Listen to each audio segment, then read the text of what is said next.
Today is January 5, 2023. I'm in Nairobi, Kenya, with a very special old friend, a lady who was in prison in Langata prison, Nairobi here, for 6 years back in 2017 when I visited the prison. Why were you in prison then? I was in prison for 6 years and I was sentenced for fake documents. Fake documents, Yes, and you went to prison for that. for And 6 years. and you could have paid a fine, paid some money, and come out. How much was the fine for you to be released?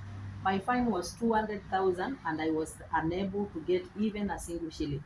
200,000 Kenyan shillings. What's that roughly in US dollars? Roughly It is like $200. 200 US dollars. Yes, And that's about 1,600 Hong Kong dollars. And that's all you had to pay, and you could come out of prison, but you couldn't find the money. And so you stayed in prison for 6 years because you couldn't find 200 US dollars. yes. And you had how many children? I have 4 children. And while you were in prison, what happened to your 4 children? My children suffered. Even the boy broke and started stealing so that he can get money to pay for my fine so that he can get me out of the prison. How old were the children at that time when you went to prison? How old were the 4 children? The first daughter was 20 years. The second daughter, boy, he was a boy, was 18 years. The third born is a girl, was 15 years. And the last born was a girl who was 10 years old. So while you were in prison, because you had no husband at home, the 4 of them looked after themselves, did they? Yes, they looked out for themselves. They tried, but it was very impossible for them to get even food to eat. And did anybody help them? A friend helped them, even the teacher. The teacher was the one who was giving them food, maize, money to grind the maize. She was giving them beans and money to buy the everything else. So for 6 years, these 4 children, with the help of a teacher, looked after themselves, all because you couldn't pay a fine of 200 US dollars. Yes, Wow. And that's when I went with another oblate priest to visit the prisons, and we went to your prison. We had mass there, and yes, somebody told us about your story, and I was able to contact somebody in Hong Kong, and they sent some money to that priest, and he sent it to the prison, and you came out. yes, Wow.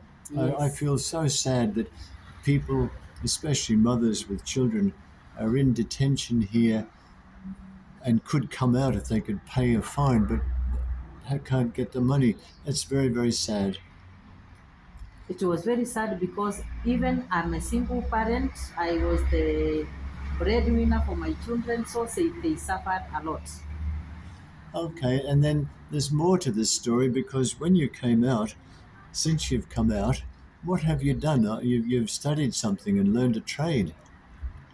When I came out, I was buying all the newspapers and selling them. Then, when I met Clean Start, they introduced me to another college, training college, where I trained carpentry and joinery. For now, I'm a carpenter.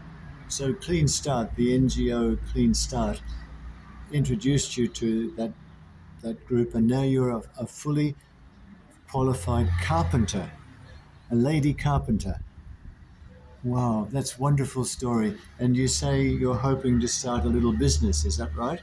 Yes, I'm looking forward to start my own business, a workshop, through the skills I got from Builder Training College. And then maybe you can give some training and a job to somebody else who's come out of prison. Yes, when I start my business, I would like to help those girls who are coming out of prison who are desperate. I would like to teach them on how to do carpentry and support themselves. So you a lady, you're going to help guys, men coming out to be carpenters. Yes. Wow, that's a wonderful story. Look, Yes. let's see if we can find someone to help you start your business, and um, every blessing for this venture. Okay, thank you for sharing Yes. your story. It grows. This story is growing.